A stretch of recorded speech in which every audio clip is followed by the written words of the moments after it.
Սամվել Կարապետյանը ավելի զուսպ, ասում է, իրան տեսած պիտի պահի, որովհետև ինքը դե ֆակտո Հայաստանի քաղաքական պայքարին մասնակցելու իրավունք չունի, ոչ իրավական, ոչ բարոյական, հենց որ ինքը տենց գնա ասում, թե Պուտինը ով է տղա, դու գործ չունես Հայաստանում, ընդհանրապես գործ չունես, ոչ էլ պիտի խոսես,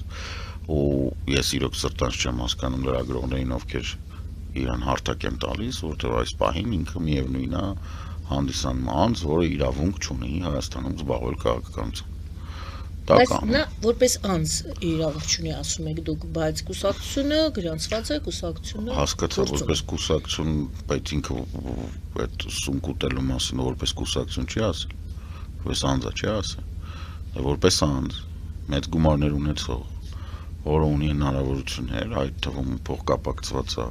ռազմական հանցագործ Պուտինի հետ,